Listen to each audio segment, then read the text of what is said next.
we watched The Dark Tower, 1987. I'm not gonna lie, I kinda ran into crunch time late on a Monday to try and wrap this up and finish it up on a Tuesday morning. So, it would be ready for Wednesday, because I don't want to be the bozo who started a movie club that I don't participate in. Not that I think anybody would notice, but I would know and it'd make me mad.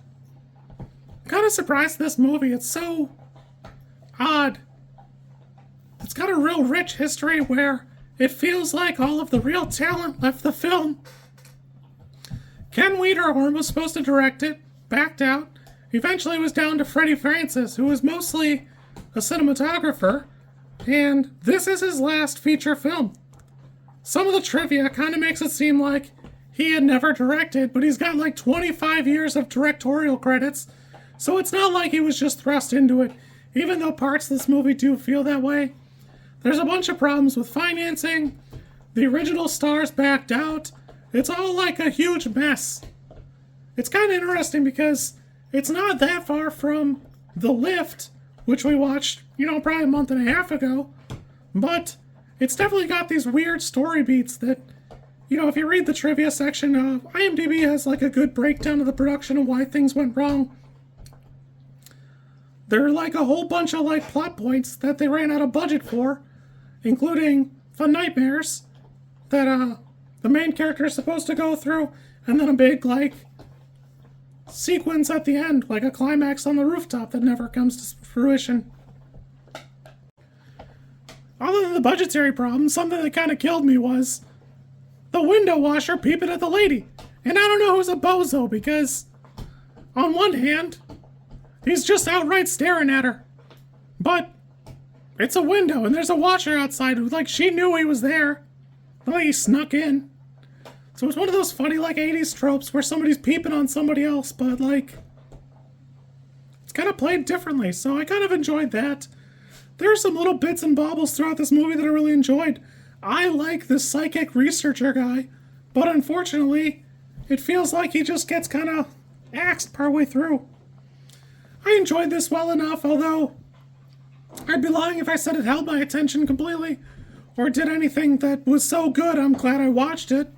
It's probably a 4, but it was enjoyable enough, something different, something interesting. There is this weird element where the climax has a different flavor than the rest of the movie, which is odd because that zombie figure is horrifying. He actually looks really good for the time. I don't know why the rest of the movie isn't just that guy stalking the skyscraper like a haunted figure. At some points, you're not sure why it's doing what it's doing, so I assume there are a bunch of parts that are cut that illustrate how evil the woman who ran the skyscraper building was, but I don't know, it's just not present enough to make it matter. Somewhat ironically, the director does go on to do one episode of Tales from the Crypt, and that's kind of where this movie belongs. It's a 20 to 30 minute featurette that most. There's just not quite enough meat on the bone there. Where The Lift stayed pretty consistent, this just needs a little bit more pizzazz. And yeah, I'm happy to admit I thought it was a Stephen King movie too. It's not. Just not. Idris Elba never shows up. Just 4 bozos running around a building, yelling at the wind. Well, anyways, you kids be good. I will see you tomorrow. If you like this content, I'm supposed to ask you to like, comment, and subscribe. I think like is here, and comment is probably down there, and subscribe over there somewhere too, I think. I don't know how many times this snippet is gonna make it into a video. Everybody says you should do it this way, and I always thought it was just an annoying thing other YouTubers did. And as you know, I am bad at editing, so if you like it, great, I'm happy for you. If you don't like it, I'm sorry.